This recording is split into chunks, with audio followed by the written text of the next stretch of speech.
And for more on Trump's economic stance and his relationship to business, I'm joined now by Jeff Hoffman. He's the founding executive director of the EXL Center for Entrepreneurship and Civic Engagement. Welcome to the broadcast, Jeff. Thank you for having me. So tell us, is Wall Street's absence at the convention actually hurting Donald Trump? Well, I'll tell you what, a lot of sponsors pulled out. Chase, UPS, Motorola, Ford, Wells Fargo. These were all people that sponsored to the tune of millions of dollars in 2012, and they did not sponsor again. So yes, of course, the loss of those millions is definitely hurting, but here's an important thing. They're not really making a judgment against Trump. They're just taking the safe route. Saying no to sponsoring is easier than saying yes, and it's just risk aversion. You know, in marketing, in their business, in marketing, perception is far stronger than reality. And if there is a perception that Trump, even just a perception, that Trump is anti-Muslim, anti-Mexican, anti-women, pro-violence, any of those things, they risk tarnishing their brand by associating with it. So a lot of big brands said, you know what, we're just going to wait this out and not take the risk. Well, you have to look at the other side, Jeff. Let's consider that Hillary Clinton is accused of being too tight with Wall Street, right? Mitt Romney was tight with Wall Street, and we know how that ended for him. So some might wonder, is this really a bad thing that Wall Street is distancing themselves? No, and it's really interesting to think about why, and about why business, you know, again, the interesting part being that a lot of people like Trump because he's, quote, a businessman and not a politician, but Wall Street and a lot of businesses are distancing themselves. And the reason really is they're nervous. They're nervous about, when Trump talks about his America First policy, his trade reform, his immigration reform, Wall Street's nervous. They're nervous about their ability to export their products overseas. They're nervous about their ability to import materials and supplies that we need to build products here.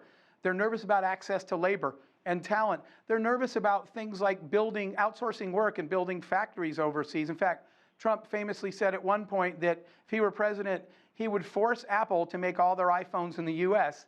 And imagine what that would do to pricing. But one thing, you know what a lot of business is concerned about, and before I came on tonight, I talked to business leaders really all over the world, just to get a sense of what's on people's minds. And one of the things is business and Wall Street feels like we're not even having the right conversation. In fact, it's like a little bit of a head fake that we're spreading this concern about losing our jobs to immigrant labor when in fact that's not what we should be. That's not the discussion we should be having. We're going to be losing our jobs to automation, to robots, not to immigrant labor. 47%, it's estimated, of all the jobs that exist in the U.S. today are expected to be gone, replaced by automation, not illegal aliens or immigrant labor, in the year 2020. Manufacturing, as a matter of fact, and we're spreading a lot of fear, but manufacturing in the U.S. is at an all-time high right now, yet manufacturing jobs have decreased for 30 straight years. We're at the level, manufacturing employment level of the year 1948. Why is that? Because we're not losing our jobs to immigrants, we're losing them to technology. Last thing I just want to say about that, kind of blew me away today. I was reading the announcement of this company Momentum that created a robot that can make 360 cheeseburgers an hour. So the conversation that business wants to have about the future of American business is one we're not even having today. Wall Street has taken a wait-and-see attitude.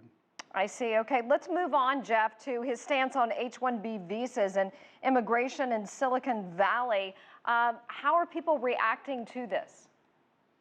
So, you know, it started out, people talked about the flip-flopping, right? Because Trump simultaneously said, first, he said that H-1B visas are bad because they decrease average American salaries by allowing lower-paid workers in. Then he admitted that he's actually used H-1B visas and he employs immigrant labor in his company.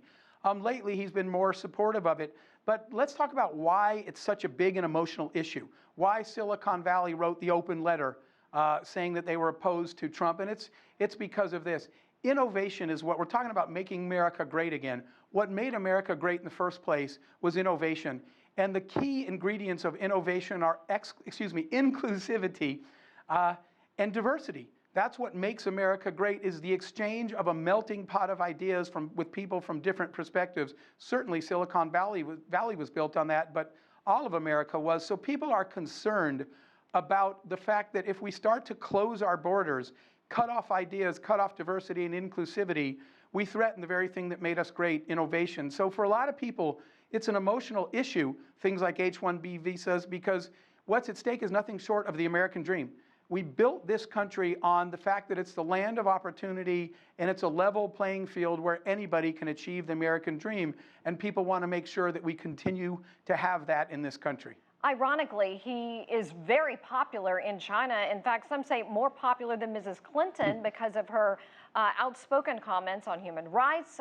People in China actually respect Donald Trump's business model. How is the international community as a whole looking at them, both of them together? Well, sure. Let's start with China, because you hit on something very important. Right now, where China is in its life cycle, with a lot of focus on business, China, and I spent a lot of time there working with businesses in China, Chinese businesses and Chinese people in general, they love successful business people. So they respect the fact that Donald Trump has created a business empire.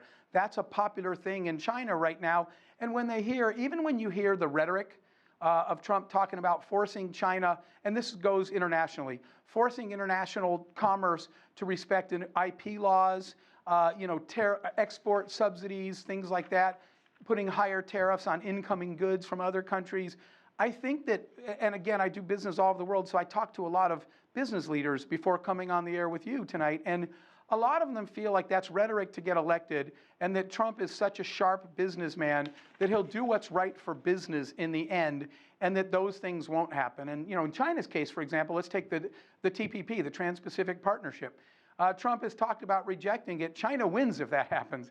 China becomes the player controlling commerce in Asia. So in the end, because Trump is a shrewd businessman, a lot of international executives and leaders feel like in the end he's going to do the right thing for business, and they care about that a lot.